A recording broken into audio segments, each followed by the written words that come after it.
Hi there. This week felt a little different for me. I was full-time helping taking care of my granddaughter, and I also was cleaning out a family cabin that we had just sold. And this time gave me just a lot to think about.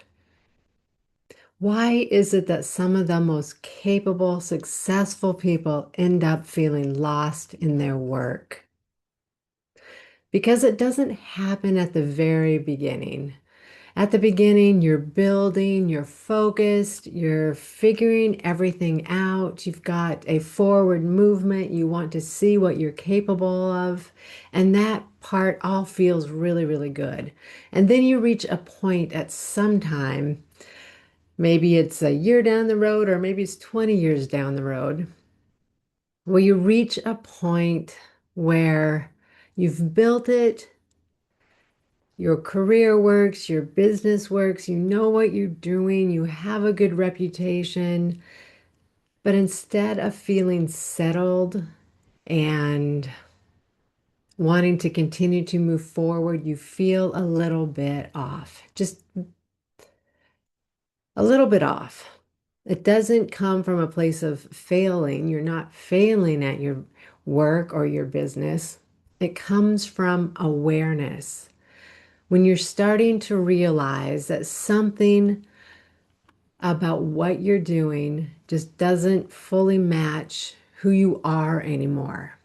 You've changed. Your visions are different. Who you want to be and how you want to show up is different from where you currently are working. And I've seen it and I've lived it. Sometimes we build things based on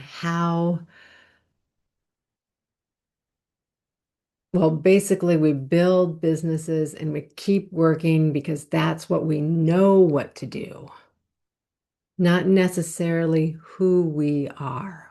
Might be what we're good at, but not necessarily who we are. Might be where we make our money and we're successful, but it's not who we are, at least not who you are right now. And we've been doing it for a really long time. But there's a gap between who you are and how you're showing up in the world right now. And it just doesn't feel right.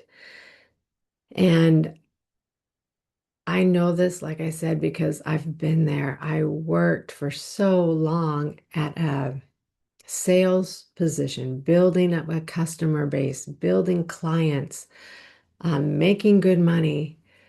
And on the outside, it looked like, oh, hey, success. But on the inside, I wasn't serving how I needed to serve.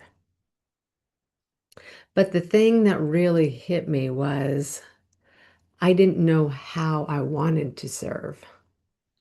So this week, I did a lot of thinking with my granddaughter. I had to, and the cabin that we sold, I had to let go of all my family history with that cabin.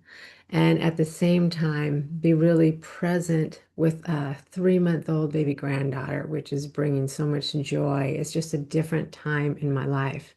And it made me really think about what actually matters right now. How do I want to spend my time at this place in my life, at this stage in my life, whatever that stage is for you, too, right?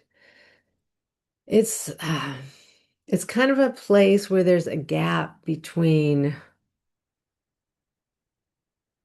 who you are internally and how you want to show up. And instead of trying to figure it out right away, just ask yourself, where am I continuing something just because I know how?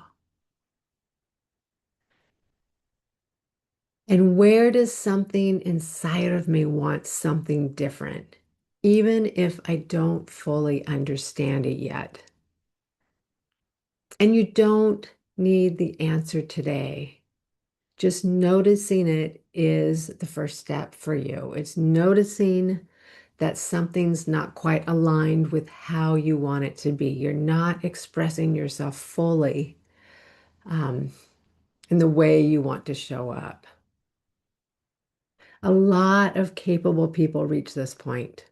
They've built something successful, but they feel a deeper asking, something wanting their attention, something deep, deep inside them.